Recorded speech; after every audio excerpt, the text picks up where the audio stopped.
So, who prepared content?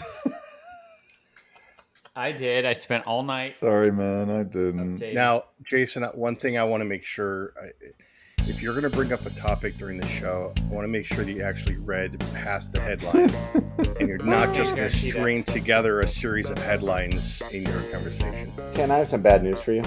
Yeah? That's just not in this nature.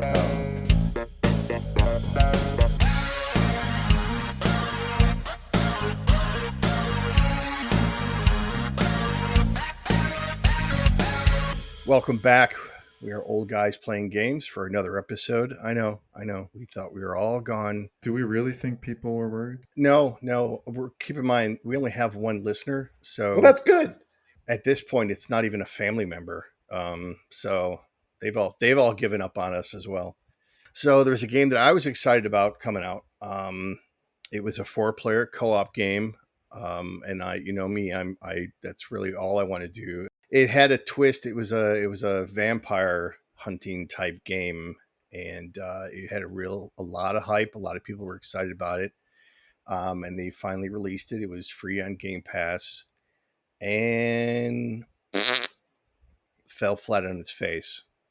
Well, the hype was that this was going to be one of Microsoft's acquisitions, big new games under the Microsoft brand, and it fell flat.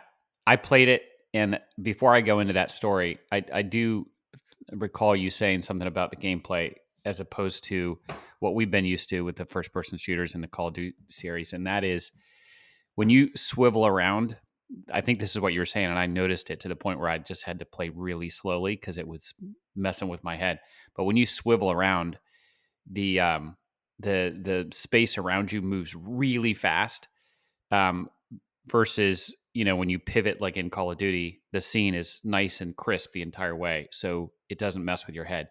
But I played for, I don't know, 20, 30 minutes the other day, and I just couldn't take any more of it. The concept seemed cool. I was playing by myself, and this goes into the story.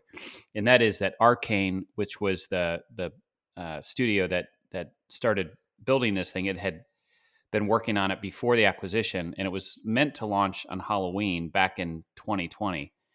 And then Microsoft swooped in September and wanted to bring to market its own Microsoft first-person shooter quad game with the zombie thing. And the developers really weren't excited about the whole 4-player thing. In fact, they were all wanting it to be a single-player game. And Ken, if you played it, I don't know if the other guys played it, but the concept is kind of cool. Like when you're playing by yourself to find all the stuff so you can get to the next thing to unlock this. And I do love those sorts of things. And there goes Josh. The multiplayer game thing, apparently all the developers did not want to do that at all. In fact, a bunch of them left when Microsoft continued to push it to be a multiplayer. And they were sort of secretly hoping that it would fail. When you say multiplayer, are you referring to co-op, or are you talking about actual like competitive multiplayer? The player VP PvP or co-op. The whole concept of it being just a first person game. So Arcane wanted it to be a single player game. The developers of the game were hoping that it would be really focused on the single player aspects of it. Then when Microsoft came in, this rumor, and I don't know if Microsoft has actually come through and validated the story, but this is what all the stories are saying, is that Arcane's developers were all in on this thing being single player, and Microsoft was pushing for a big multiplayer juggernaut. And unfortunately, it hit flat. And then I think it got, because there was so many expectations about this game, as soon as it came out, people started to play it. It was just decimated. People hated it, which is too bad, because this group loves zombies. We're missing zombies. There haven't been zombies in the Call of Duties for a year. So it's too bad. It stinks, though. Josh, you dropped. I don't know if you got a chance to play it. I think you said you did. Yeah, I did. It was pretty bad. I think I spent 10 minutes, and it was just horrendous. I couldn't get past that. As we've talked about, we have such limited time to spend it on that. Nah. Yeah, I had high hopes for it. It is a departure from what we're used to as far as the gameplay. You know, each character of the four have different abilities, and it's a bit of a supernatural thing as well, which some of us don't like to play that way. But it, this makes me bummed out that the developers didn't take the challenge and run with it. Instead, they made an inferior product, whether they sandbagged it or what. But I think if they had stepped up the challenge, they could have had a really good game. And I don't understand what the animosity towards a four-player co-op um, game as far as the developers are concerned. I'd like to talk to some developers and understand why. I understand it's hard. Okay, I get that. I get it's hard, but it's not impossible. And they've been doing this for years. You know, I mean, think of the Rainbow Six games; those were always four-player co-op. You know, the Ghost Recons; those were even more. So I don't understand why this is such a taboo genre these days. Um, Well, I think maybe the success of the larger multiplayers like Fortnite, Call of Duty has really people just flock to those things, and they just don't do the 4-player co-op type stuff anymore. but I think okay, you're probably right. I assume that the interest has changed. You know, the demographics have changed as far as game players are concerned, and what they want to do. Yeah, it could be just an ROI, right? Like Yeah, there's more and more return on building a big old Warzone, Fortnite, whatever, I don't. Halo, Yeah, than a 4-player story fantasy game. her so frustrating. Now, some of the other things I think that were bad about this game was the opening of the game was pretty confusing. It was very long. It was kind of boring. Um, but the like we talked about the graphics when you pan, and you turn left and right, it was just way too fast. And I assumed that there was a way within the settings to modify that, but um, I did not take the time to do that. I was disappointed in what I got from that, which is a real bummer. I thought that could have been a great game, but alas, here we are. Sucks. I mean, I mean, I wonder because Give yeah, us the I said, business angle, Stu. Give us the business well, angle. I Come thought on. Josh already did a great job using the term ROI, which our one listener probably fell asleep on. But Wait, is it you're surprised that I knew that term, or let's just go is with that? you already. Let's just go with you already gave the angle. No, no, no. Of course I'm not. Sheesh, man! But I do I get think no respect. No respect. I do think it's interesting. I think in the PC realm, I think a lot of those games are squad based, and I think there's probably more. Maybe because the PC gamer is more patient, is less ADD driven. Like I think not to offend any ADD people out there, but I think your point around like things like Fortnite and Call of Duty and others, you can jump in, jump out, you can bounce around. I think I just don't think there's as big a market, unfortunately, because I think we would like to play those kind of games, and I just don't think there's as big a market for people that want to play role based games. And that's why I was finding interesting about those games like Hell Let Loose and others, where like you've got a spotter and a sniper, and the spotter's only spotting, right? And I mean, like for some, you're not going to get kids to do that, probably not at the scale they need to make money back on those games. Where I think they can do it in the PC realm because it's maybe more expensive. I don't know. You bring up a good point, though. I mean, even Warzone has quads, right? So even though it's quads versus other quads, and it's player versus player, but Hell Let Loose, is it four-player versus AI, or is it four-player versus four players versus, Well, or it's not four versus four. it's team versus? It's team versus team, but it is role based, right? So there is much more Yeah, of a like you have and you need all those roles in order to win. You need the commander, you need the right, supply one, so if you like, you could be the artillery guy who just loads the artillery, right, right. right? And that's a role, and that's an important role. But some people aren't going to play a game just to load artillery, right? Yeah, and we've had games like that before where we had to have a medic, we had to have an assault, we had to have a sniper, stuff like that. Um, God, I want them back. I want them back. Yeah, I agree. I agree, and I think hopefully we'll get some more of those kind of games. I'm just hoping some of the PC ones will port over at some point, right? But anyway, I would agree with you. I think but I do think it comes down to attention span, Yeah, no, and I think it's probably easier right. to code. I think it's easier to code for non-squad based games, right? Sure, you don't have to worry about keeping that connectivity between the four people, and all that. So yeah, I get it. But you would think that if you have 4 player versus AI, like 4 player campaign, you would think that would take some of the the the pressure off, because now you've got AI.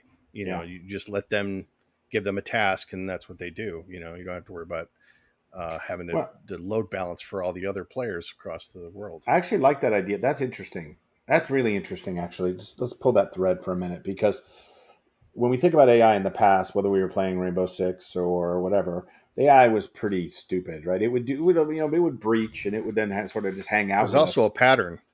right? Very much a pattern, and they would just hang out, right? Yeah. But if AI could be trained on how we all play, what would be interesting is let's assume that for some reason Jason can't play today, like he's going to the farmer's market.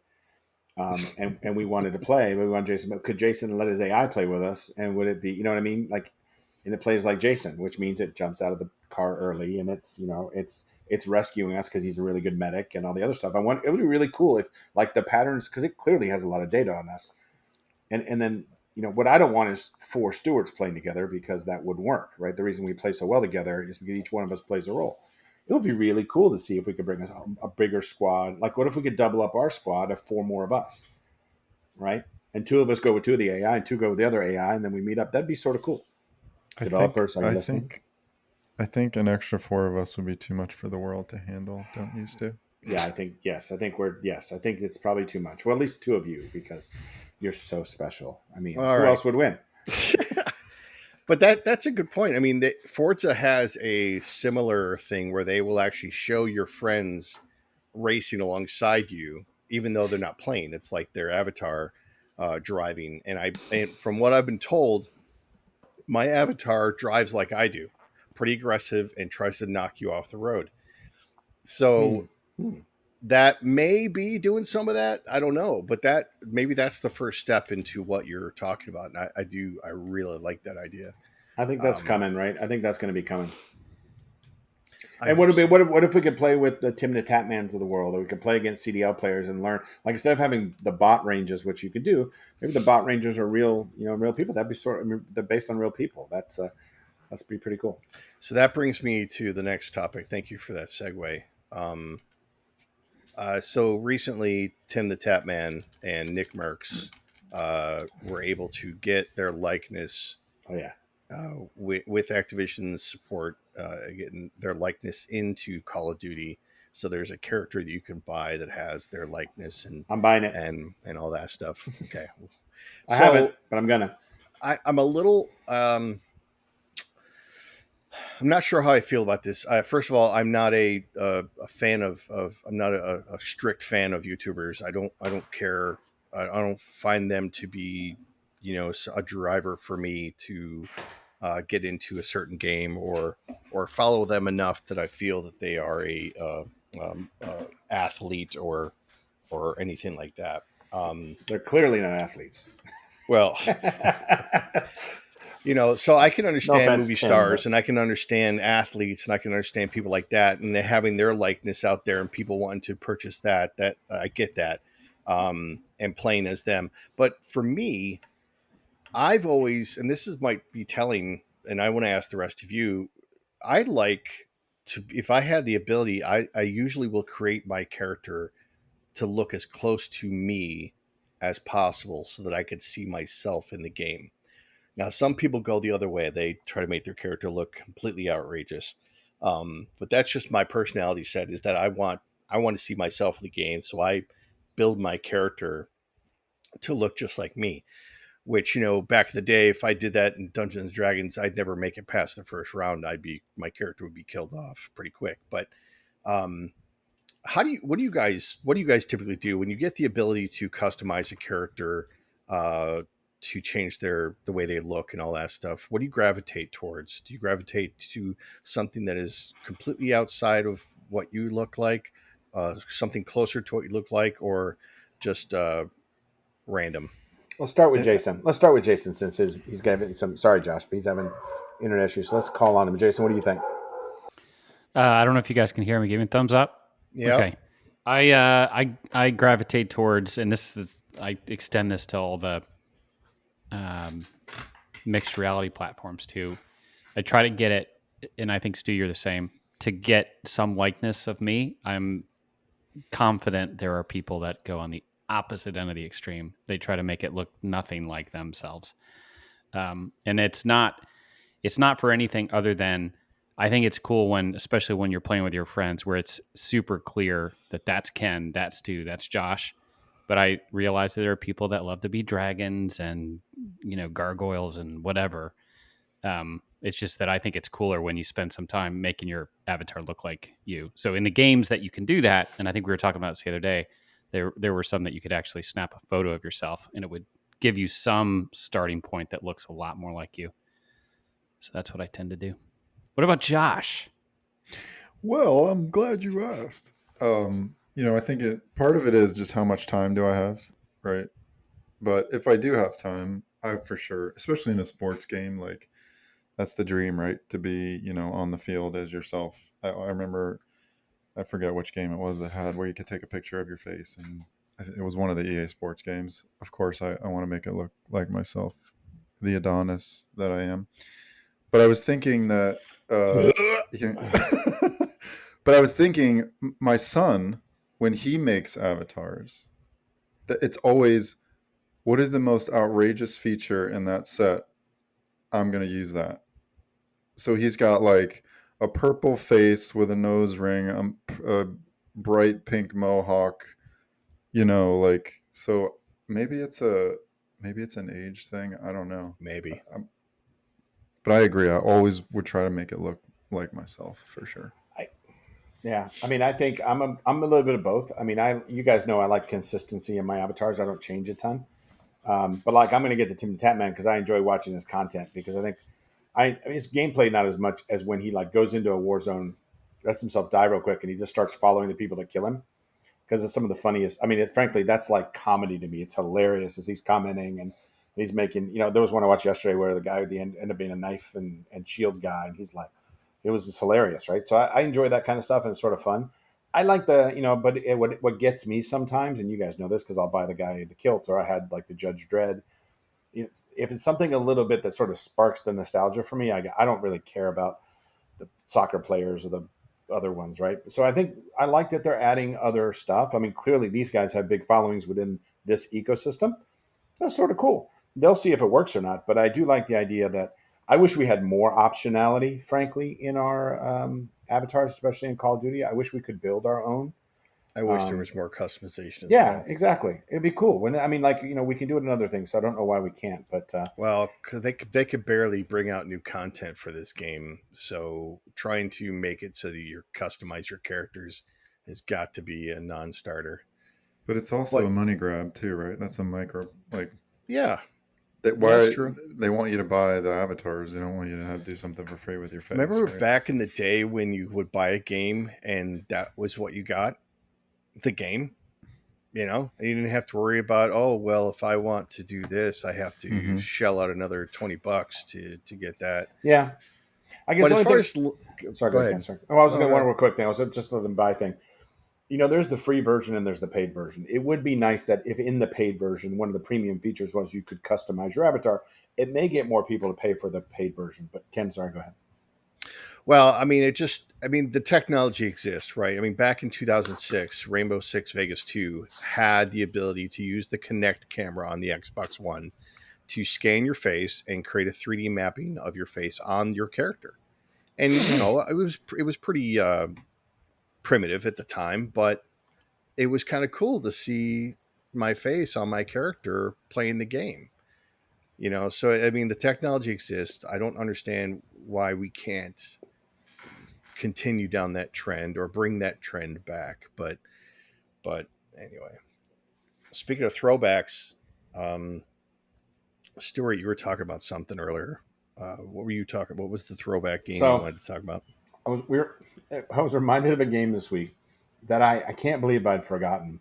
And I pinged Jason. Jason's like, "Oh my god, Test Drive."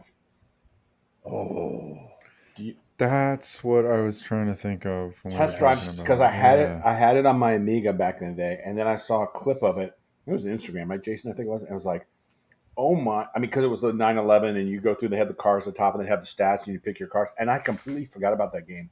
And what a great game that was as a driving game. So I don't know if you guys have any recollection it was one of the first that actually had licensed cars, wasn't it? That had you could actually drive like Porsche. You could drive other manufactured cars. I do remember that. Oh my god! Yeah, That go is a look great. at it. So I'm looking here on the Wikipedia for it. So originally published by Accolade. Oh, Accolade. Accolade. And so 87. It says. Let's see. While Electronic Arts released the game in the United Kingdom, the quality of the Amiga, it was Atari Amiga. Amiga's version detailed visuals and audio realistically depicted the game's racing theme. So it was sort of that high end one. I don't know if it has a list of cars. That'd be really cool. Let's see. Oh my wow! It ran all the way up to 20. Oh, they've got a new one. Test Drive Unlimited Solar Crown coming out in 2023. Go figure. I like their off-road series too. They had some pretty good off-road stuff. That was a good one as well. Yeah, you're right. It was the first licensed cars, right? Which was not just your standard generic race car like in what was the one on Atari? Oh god, what was the driving game on Atari? Do you guys remember? What the little squares Pole like position. Pole position. There you go. Pole position. Yeah, Jason and I were talking about another one, RC Pro-Am. Yep. That was a great one too. RC Pro-Am. So what was that, a console? It was on 8-bit Nintendo, and it was if you remember the old remote control RC cars. It was just run around the track, run over stuff. If there were ramps and you could pick up boosts or whatever. Yeah. Anybody want to guess the first? There were 5 supercars in the original Test Drive. Who wants to guess? So I'll start with Ken. Can you guess one 87? It's 1987. So guess Mustang. No. Josh? Say it one more time. So there's 5 cars in the original Test Drive. So this was 1987. So you got to think of 87 cars and the top cars. Which 5 cars? Lamborghini. Well, yeah, you got to give me more than just Countach. Countach is correct. Jason's got to guess. Jason? 911. Testarossa 930 Turbo, Lotus Esprit, Jason? and a Corvette. So it is the Lamborghini Countach. It is the Lotus Esprit Turbo. It is the Porsche 911 Turbo 930. And it's the Corvette C4 and the Ferrari Testarossa, which are the iconic sort of cars of that era. And the Testarossa was also featured in what video game in the arcades? Testarossa? Outrun, wasn't it? That is correct. That is correct. Where's that? As well as what TV series? Oh. That's Miami Vice. And why did they have the Testarossa? I don't know. So originally they had a Ferrari Daytona. But the interesting thing about the Ferrari, which was an older car, but the interesting about the Ferrari Daytona, it was a fake Daytona. It had been made to look like a Daytona, and Ferrari was not happy with that because Ferrari is very protective of the brand. So in an episode, they blew up the Ferrari Daytona, and then Ferrari provided the Testarossa after that. Oh, that's interesting. Yep. I've always preferred the Magnum PI Ferrari. 308 is a beautiful car. By the way, Magnum PI fact. First character on television history to kill an unarmed person. Murder an unarmed person. Was it Magnum that did that, or it was Magnum? It was Magnum, and it was an amazing episode. It was flashback from something that had been done in Vietnam. He was a Navy SEAL in Vietnam. This guy had been a torturer, whatever he did, and Magnum shot him, basically just executed him. And it was the first time. It was a big controversy, but it's an amazing one of those things that took the sort of the fun and whatever of Magnum to a little different level. Right. There you go. See, you learn stuff on the show, kid. I say kid because there's only one of them. It's like one of them. That's funny. So speaking of the RC Pro Am, a game, obviously we talked about the Hot Wheels game that we all played, but there's another one that's been out for a long time called Trackmania. My son started playing it, and I played a little bit with him, and it's a lot of fun. It's a lot of fun. The tracks are outrageous, very similar to the vein of Hot Wheels, but they're not. It's not trying to emulate a little toy cars or anything. But I want us all to get together and see if we can play that because I think it'll be a blast. We have fun when we play the Hot Wheels, so I think that would be pretty good to give it a shot. There's a couple versions of it out there. I'm going to play the other one to see the newer one to see what it looks like as well. I downloaded the free one on Xbox. I'm happy to play. Yep. Ooh. All right. Now I guess we can get into the call of the duties. So we had a bit of a success. Over 3 of the team members had some success today. Had a BR win, huh? Yeah, it was pretty awesome. We did, and we should have had one, the 4 of us, last week, but I blew it. We must move forward. You did not blow it. You did. You did not blow it. You made it to the last bullet, literally. You're always lifting me up.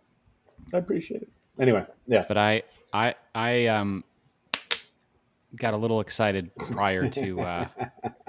So I saw that Stu was down. It was he and one other guy. Stu sees this guy come around this little. It was like a cliff. He was wedged into a cliff, and he didn't see Stu. And he spun around. He saw Stu, but Stu already had 6 bullets in him. I swear it was 5 or 6 bullets. And so I immediately let out a huge cry that we won. And then the guy spun around and shot him. I felt like 2 bullets, and you were down. Yeah, it was unbelievable. Yeah, and you felt bad, but no, you definitely. It was fine. You were victorious in my mind. It was fine, and today's was good too. I think it's a matter of when we play smart and we can rotate well. I think that's where we get like we're all communicating well, and we're all it just was we all had to recover. Well, at least you had to let me in at least once. I think we all had to buy in or go to gulag at least once in that match. But we ended up we were near the fort, right? Is where it's sort of close to the fort where it ended. Near the port, I think. It was fun. It was fun. Excellent. I hope we continue that trend. We will. We will.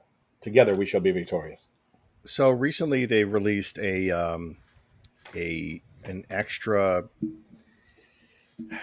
location within Al Mazrah for DMZ where you can use a transport that takes you to this new location, which is an underground missile or nuclear bunker or something like that. Unfortunately, as we've talked about before, DMZ is a 3-player. So when we discovered it the first time, I think it was just Stuart and myself, and we got in there not really knowing what to expect. But we played we played as much as we could before we died, but it was all AI. And you had to solve puzzles to move forward and get to different things. And it was really, really cool. I really, really enjoyed it. And then, Stuart, you said you played with Jason, and there were apparently some humans in there with you as well? Yes, we discovered that, unfortunately. Yes, that there are multiple entrances to those bunkers, or the room. I guess it's a room, or another map. And apparently other ones can come in there. So, yeah, we did find... So we were just screwing around inside of the last maze part. And and humans got us. And so next time the 3 of us went in, so Jason and Josh and I, we went in with a little bit of a different mindset, especially at the end there. And we actually did kill a bunch of humans inside. I think the control room guys, wasn't that where we had a bunch of guys we went into? Where in this one? Yeah, I remember. And we were in that control room. There were bodies everywhere. There was a ton of stuff. Remember, we kept looking for the jumper cables and the battery. Remember? Oh yeah. That's right. That room had we just kept crushing guys. Every weapon class in the game. I've never seen as many weapons in one spot in my life. But what I like about this is it combined the and Ken, I like because I know you love this stuff. It combined Raid, which is a puzzle based Raid. whatever, along with BR, along with DMZ, in a not crazy way. It was actually really nice, and you had to go back, and we got to the thing. It's like, how do we open the door? Oh, you need power. How do you get power? We need the batteries and the jumper cable. I liked it. It was a nice combo for a change. It wasn't just mindless shooting, but then when you add the mix of AI and real people in the mix, it was fun. Do we think that there's like, because we haven't finished that yet, are there codes like where you've got to put number codes in? Because what was that Call of Duty? Yes, the one with the submarine. What that was amazing with the codes. That How was come they that was Vanguard, right? Was that Vanguard? call it? Yeah, no, it was the one. It was the one that had Nuketown. Oh, you're talking about the one where we did the bunkers. Cold War. Yeah, the bunkers, Cold War. That's the Yeah, one. yeah, Yeah, yeah. I do I miss love that. the codes. I miss the whole codes and bunkers thing. I think it's coming again. I think there are bunkers and there are hidden doors in Al Mazrah and others, because I've seen some hints. It looks about like it. Yeah. Ken saw one last night. I saw a bunker. It looked like the same large door from the Koshi complex from DMZ. By the way, that's the name of it. A giant door, but there was no button or no anything to be able to open it. So I wonder if somewhere down the line they are going to unlock those and give you the ability to get inside. It was very similar. It reminded me of when we were on playing Cold War. Oh my God, I can't remember. It was what was the name of the old island, or Verdansk? When we were on Verdansk and there were so many bunkers, we kept seeing them. Like, why are these things here? There's so many of them. And then later on, they opened them up, and it was very, very cool. I do hope they do something like that as well. Now, we were able to, Jason Stewart and I were able to exfil once. Took an elevator and exfilled. Were you able to exfil in any other way besides that elevator thing? Yeah, we did exfil the same way, Okay. through the elevator, because we were at that point. Last time we played, we did not get killed by real humans. It's when we killed them all. We were just running out of time, and we decided, let's just get out of here with the guns and stuff that we had. So we just exfilled. Okay. Now, from what I understand, the different entrances, which I think are 4 or 5 of them, I think they have different puzzles to get you past the first section to move forward. Like, we found the one that had the jumper cables and battery that you have to use to power the door to open the door. I think they have different puzzles for different entrances, so I'd like to try to jump to other ones. We can try it. Well, I'll say this: we went through different entry points, and I didn't see different. We ended up in the same spot, but there may have been different ways to get in from different rooms. But I didn't see a difference. But I would love to go find that out with you.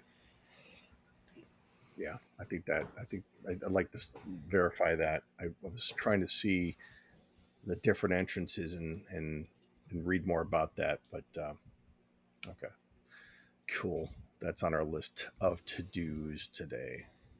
So, all right.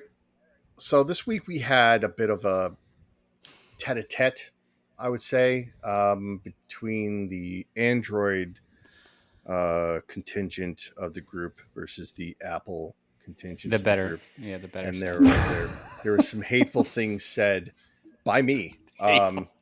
Really? That's so weird, Ken. I've never heard you really spit weird. Venom. But Jason shared a link that I think I want him to address. I want you to talk about this article that you read the headline of. No, I there were several articles this week about it because there's some study that came out. But there was the particular one I'm talking about. We'll share it in the show notes. Tech Radar has this article that says Android fans are switching to iPhones in record number, and here's why. So I thought some of the reasons were good, but I would love your counterpoints to them. The first one is that iPhones offer longer software support, so Apple will support their OS versions a lot longer. Number 2 is iPhones offer better resale value, which I can vouch for. Well, I can only tell you what iPhone resale is, which is crazy how long they hold their value. The third one is, I think, probably the biggest one in my mind, which is the iPhone iMessages. There's a lot more people that want to be on the iMessage thing with FaceTime. The fourth one is iPhones are more popular with young people, and the last one says, which I'm not sure about this one because I think I've had an Android device before and I know the Play Store has a ton of apps, but it says iPhones boast a better app selection. So those are the 5 reasons that they quoted. Okay. I don't know. No, I don't know if it's so. Okay, I'll address. I'll respond. your bite. Your rebuttal, sir. So I would say you are correct. iPhones do offer longer software support now. Yep. And that's mainly because they build their own hardware. They know the hardware, and they're willing to support that hardware longer. Whereas Android is an open source operating system that is provided for many different manufacturers, and those manufacturers don't really spend enough money into the development of their own integration of that operating system. So now, that being said, Google does make their own hardware, and that software is supported for a long time. So they do have a similar model if you purchase the Google Pixel series of their phones. Is that what you have? That's what I have, yeah. Yeah, and that's what I used to have before I got the Surface Duo. And that makes sense. It makes sense that if you build your own hardware, and you build your own software, that you can support that because you are very aware of what the hardware is, and you can support it longer. Yeah, that's or right. you can even build it to be supported longer.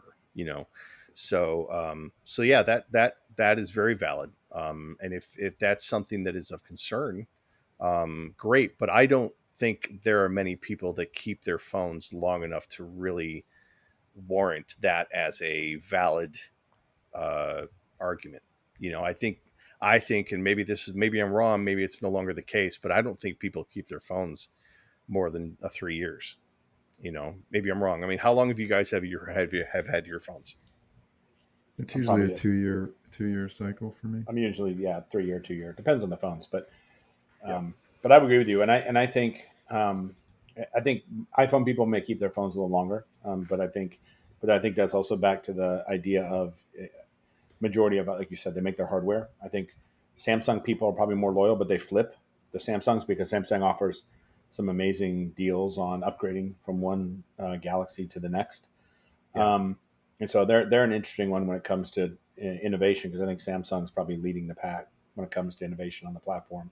I think Yeah. Pixel is very clean, similar to Apple. I do think, but I agree. I think there's a couple things, right? I think there is some encryption concerns and some data concerns between the manufacturers. I think Apple has indicated, whether true or not, has indicated, I can't validate one way or the other, but the encryption and other things are pretty solid. I'm sure all of them have backdoors, and let's put that aside. I think the app stores. I mean, there's probably more in the Android app store, which means the Apple app store is probably cleaner, if that makes sense. I think there's just a ton of stuff because of all the different parts out there. So I think it's, if you want to stay within an ecosystem, I think Apple makes a ton of sense. And it's more bulletproof, let's say, than if you just get a non-standard Pixel Android, because once you start getting different builds of Android, you get challenges when they come up with an upgrade. Like I use the Surface 2, which I love, but being a dual screen Android, right? It's got, if something comes out that could break some of the stuff. Now I haven't had a ton of problems with it, but there were problems early days with, the big full Samsung Fold versus the Motorola Flip versus, there's so many different types. That's the challenge I think Android has, is that Apple has an ecosystem that's very narrowly defined. These are the two sizes of the screen we make. That's it, right? Whereas in Android, there's just a ton of stuff. I think the Android Auto is better than Apple CarPlay, in my opinion, and we have both. But yeah, other than that, I mean, I think it's just a matter of, I think it's a cleaner system, right? Because it can. So, Josh, you and your kids have iPhones. Have always had iPhones. Yeah. Stu, what do your kids have? I have. I've kept all my wife and kids on inside the Apple ecosystem because you've kept them. Yeah. Well, I made the decision what they went on. Yes. Oh, they didn't choose the iPhone? Nope. They would have chosen an Android. Well, by the time they, I mean, if I just started them on Android, they would have been Android kids, right? But they became no. I'm saying when the kids come home from school, the Browns are what do the kids the Browns are not followers. Actually, and they let. By the way, their phones go 4 or 5 years. By the way, they walk around with cracked. I'm seriously, they walk around with cracked phones. They don't upgrade a lot. So, but I think all of their friends are on Apple. So being inside the little green bubble versus whatever you guys care about, which is apparently a status symbol among the sheep, and it's Oh fun. my God Almighty!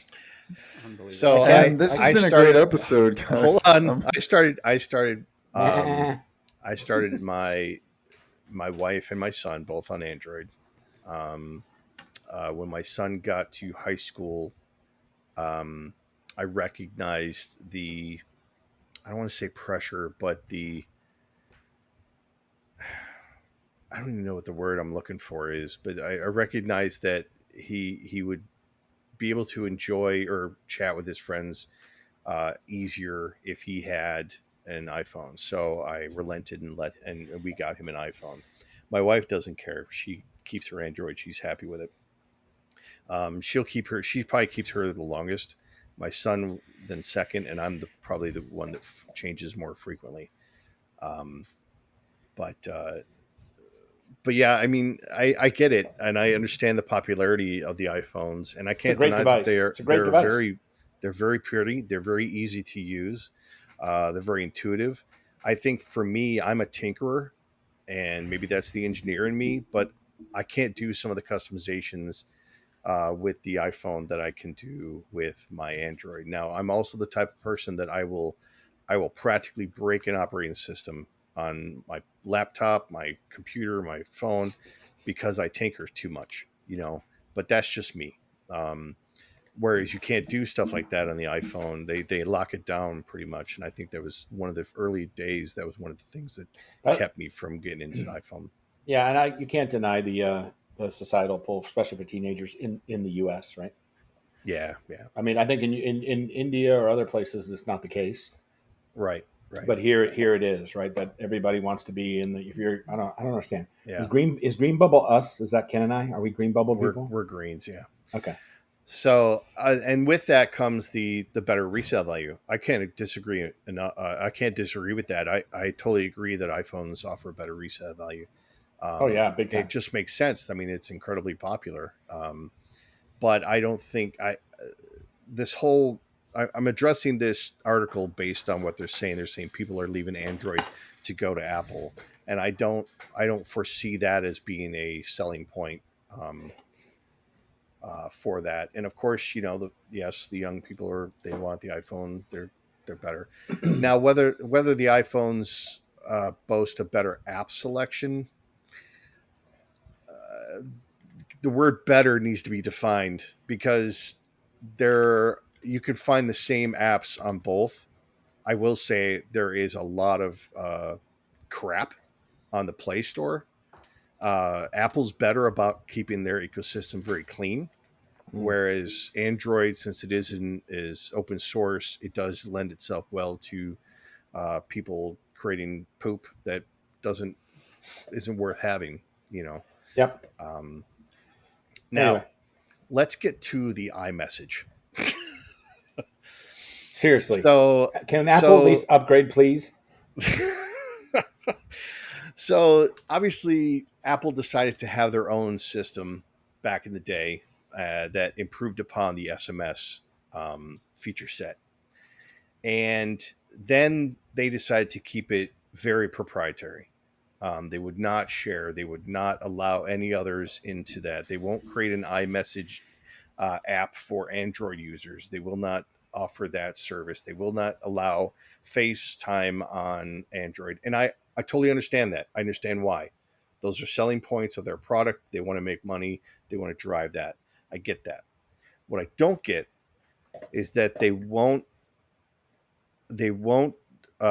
join the RCS technology, which will then enable the Android ecosystem to chat with the Apple ecosystem and enjoy some of the benefits of these uh, emojis and reactions and stuff. And we are starting to see some of that now.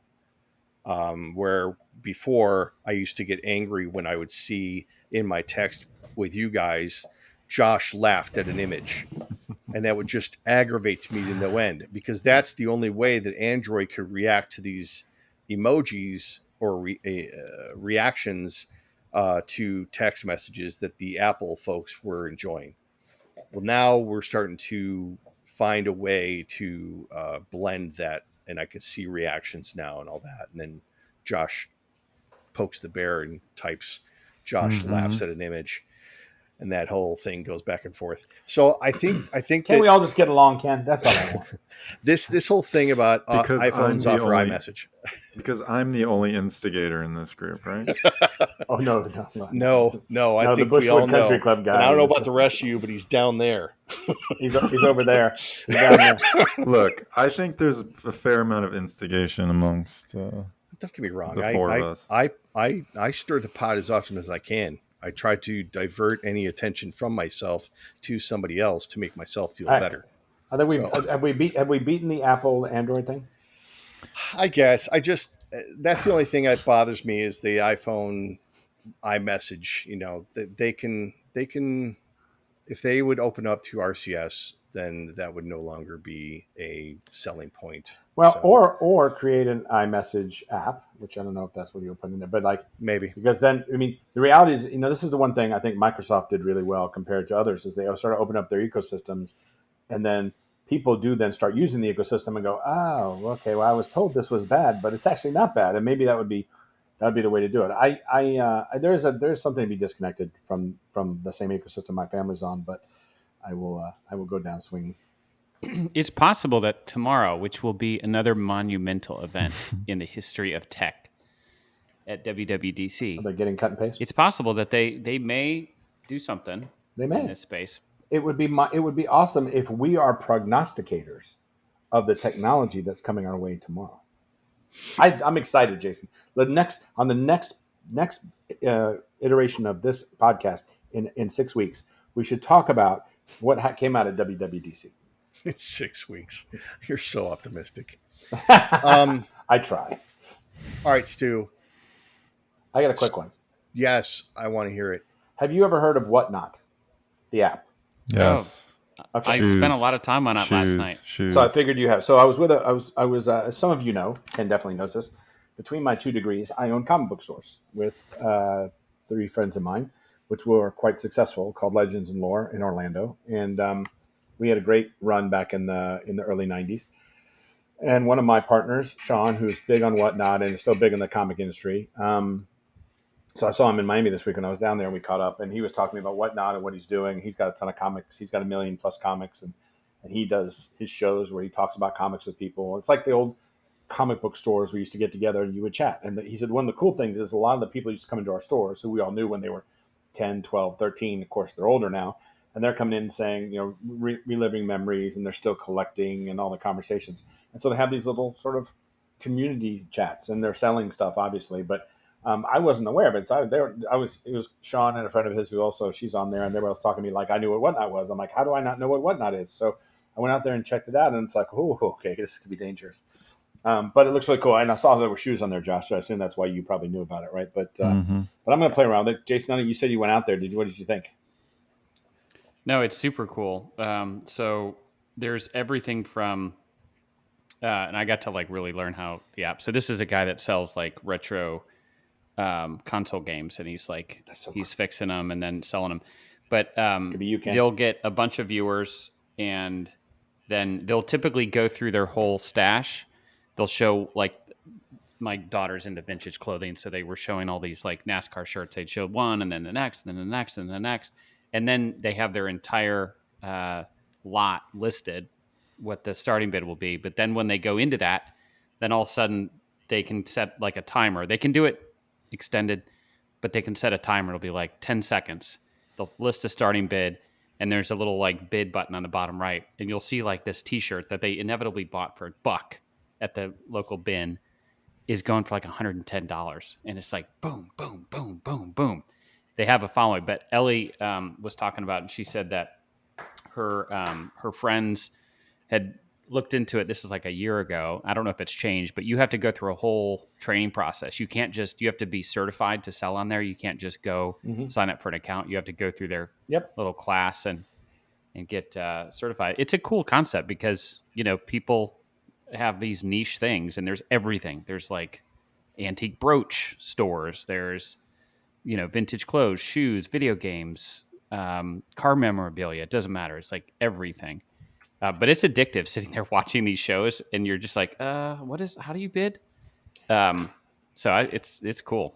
I like. Josh, have you bid on there? Yeah, I actually had never downloaded it. I know people that have done stuff on it, but I just actually downloaded it. It's just amazing what we can do in 2023. It like, is. Somebody has their own store on an app where they can sit and sell stuff. But I like the idea you can just watch it, right? I mean, you can it's like a channel. Yeah, right? You can learn. It's like Home it Shopping reminds me of the old Network comic on book store. Yeah. I mean, it reminds me like you could come in and debate and you can hear people talk, but then you can see people buy and you can learn how to buy. What I like the idea of it. There's something I want to get into, but I'm not sure I know all the nuance of it. Right? You can go and listen and learn on how to get into that, right? Look at this guy with Matchbox cars. He's just, I mean, I would have a real problem with this. But is there any type of like authenticity, like do they have like a verification process and all that stuff? I mean, there's no. I mean, on the things, no. I think that's where you. I mean, I think the people have ratings just like every other store does, and I think you can complain and whatever. But I also think, like, you look at the comic books, right? People sell graded comic books; those are certified by the third-party certification groups, and so you generally know what you're getting into. If you're buying a graded comic, you know that's been certified by a third party, right? I don't know if there's a third-party shoe grading service because there's so many fakes, right? Especially in the shoe industry. I'm curious to see how they prevent, because if you buy like on a Goat or a StockX, they have a verification center before you get it, right? And they'll decline stuff if it's fake. So I'm curious to get into this to see what's there. It's good to look at. Do they have like, I want to get back into things like, and can you remember these, the Invaders, right? Or the Defenders. And I want to get back into some of the older weird War Tale comics.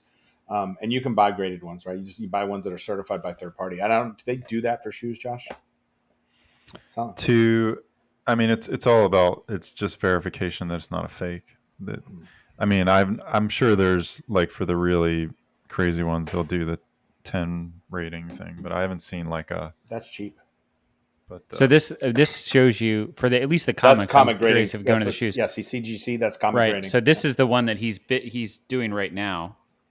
And he's flipping through the lot, but then you click on this and you can see the whole lot, and you can start bidding on each of the items. That's cool. So now he's basically running his own HSN. Yeah. Right? He's running his own That's channel. Insane. Right. That's right. So it's cool. like having a virtual comic store, a virtual comic show, right? Or whatever you collect. I know there's cards. I think I signed up for looking at the cards, looking at the comics, looking at some memorabilia.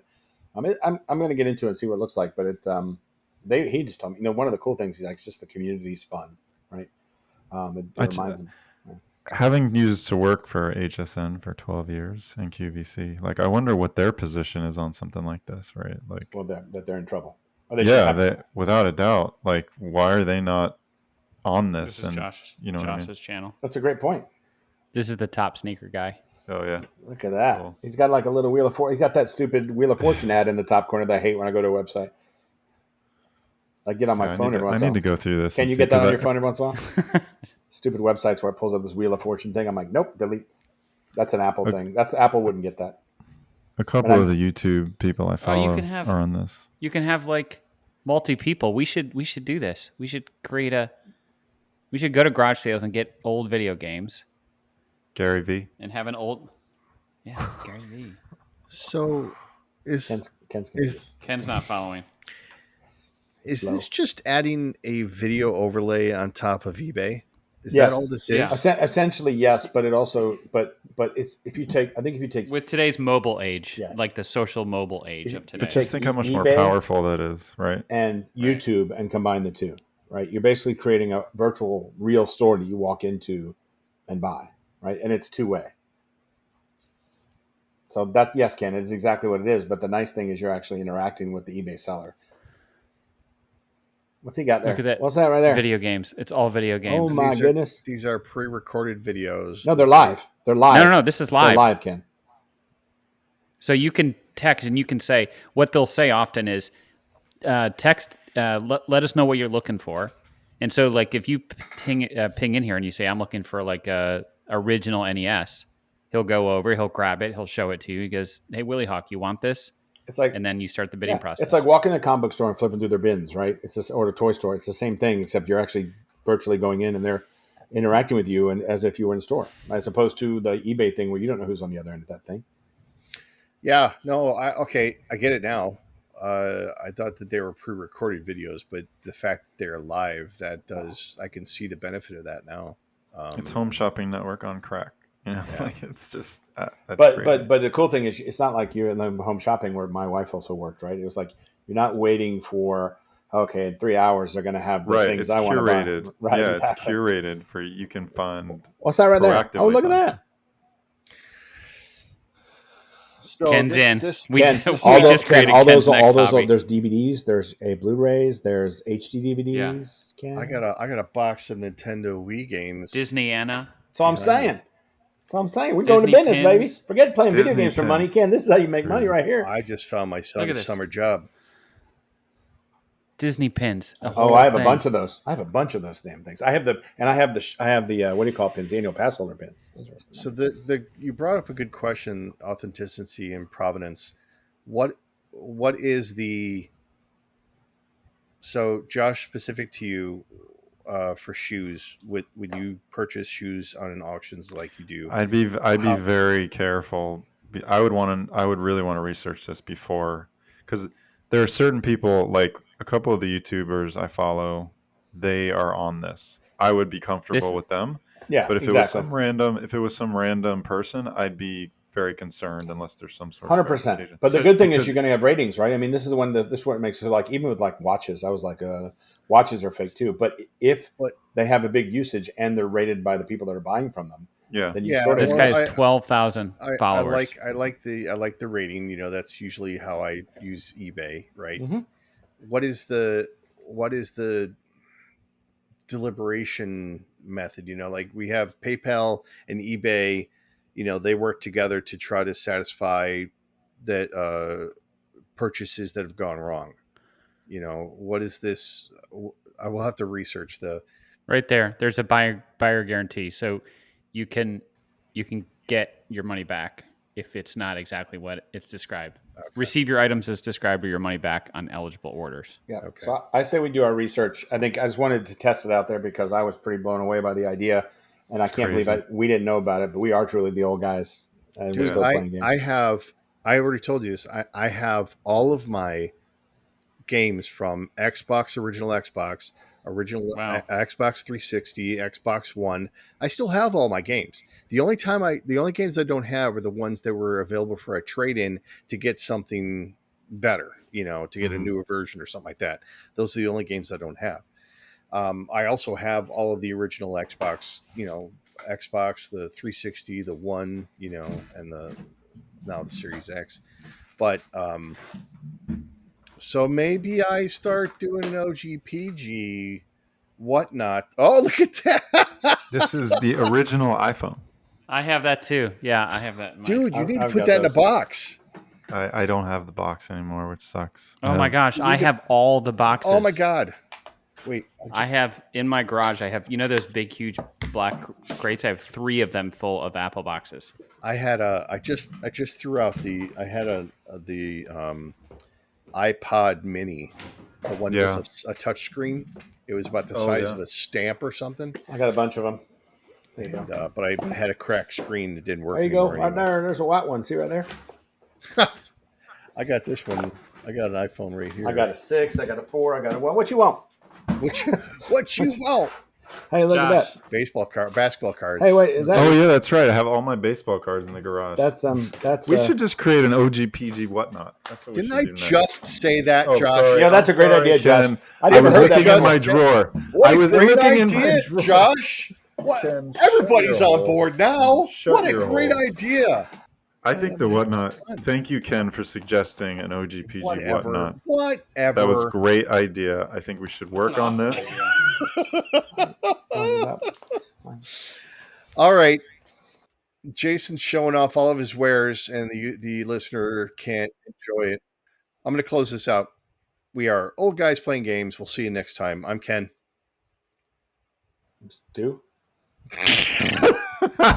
Jason. Did you see the look on his face? I was calculating in my head. See, look at his face. He looked like a deer in headlights, didn't he? I didn't write it down. I panicked. Yeah, you did. All right, see you guys. Bye. Bye.